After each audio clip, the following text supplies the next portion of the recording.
अस्सलाम अस्सलाम वालेकुम वालेकुम दोस्तों, दोस्तों, कैसे आप? उम्मीद है खैरियत खैरियत से से होंगे। होंगे। दोस्तों दोस्तों आप आज पीएसएल की वीडियो में सीजन हम 6 बात के करने अंदर वाले कौन सी पीएसएल टीम के को होने सपोर्ट कर वाले रहे अगले हैं? मैच के कमेंट हवाले करके से। अपनी फेवरेट टीम का कल नाम 26 जरूर फरवरी को बताएं ये मैच खेला और जाएगा जल्दी से लाहौर इस के वीडियो को अंदर और लाइक करें। मुल्तान सुल्तान के अगर आपको अच्छी दरमियान। लगे तो आप दोस्तों चैनल कौन को सी टीम का सब्सक्राइब भी कर सपोर्ट करें सकते हैं। कमेंट करके जरूर दोस्तों बताएं। हम बात करने वाले हैं वीडियो दुनिया को के करने से मेरे खूबसूरत आपसे तरीन रिक्वेस्ट है कि स्टेडियम जल्दी से चैनल को सब्सक्राइब कर ले, गवादर वीडियो को की। लाइक कर लें और गवादर शेयर स्टेडियम में करना एक मत बहुत बड़ा भूलिएगा। मैच होने की उम्मीद मोहम्मद जाहिर की रिजवान जा का एक रही है। बयान आया जिसमें वो लाहौर के अंदर मैच की टीम को किस वो टीम का ओपन होगा, चैलेंज कर पीएसएल रहे का हैं। होगा या फिर वो पीएसएल बयान से क्या बाहर होगा होगा? आप भी मुकम्मल सुनिए, और इन्फॉर्मेशन आज अगर की वीडियो आपको में अच्छा आपको लगे बताने वाले हैं। तो अपनी फेवरेट टीम दोस्तों का नाम आईसीसी कमेंट ने बॉक्स में जरूर गवादर बताइएगा। स्टेडियम को दुनिया का खूबसूरत स्टेडियम करार दे दिया है। गवादर स्टेडियम बलूचिस्तान पाकिस्तान में मौजूद है और इसको बहुत ज़्यादा पसंद किया जा रहा है। आईसीसी की जानिब से एक ट्वीट किया गया था जिसमें उन्होंने साफ तौर पर यह लिखा था कि गवादर स्टेडियम दुनिया के खूबसूरत स्टेडियम्स में से शुमार होता है।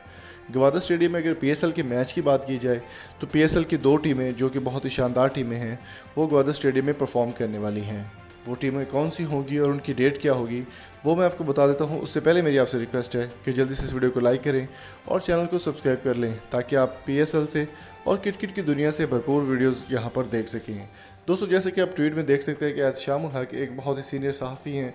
उन्होंने इस बात की तस्दीक की है कि कराची किंग्स और क्वेटा ग्लैडिएटर्स दोनों टीमें पीएसएल ख़त्म होने के बाद 25 मार्च को जो है वो ब्यूटीफुल गवादर के स्टेडियम में खेलेंगी। और साथ में सलमान इकबाल ने इंशाल्लाह भी कहा है और इस ट्वीट को रीट्वीट किया है। ये सिर्फ आपकी कंफर्मेशन के लिए है क्योंकि काफ़ी सारे लोग ये करते हैं कि आपको वीडियो जो है वो फेक होती है, लेकिन हमारी वीडियो कभी भी फेक नहीं होती।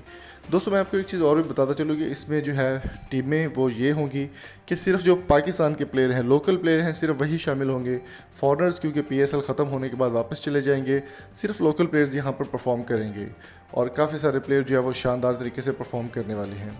तो दोस्तों आपकी इस बारे में क्या राय है? कमेंट बॉक्स में अपनी कीमती राय से ज़रूर आगाह कीजिए। स्क्रीन पर दी गई वीडियो को लाजमी देखिएगा। Thank you so much for coming. अल्लाह हाफिज़।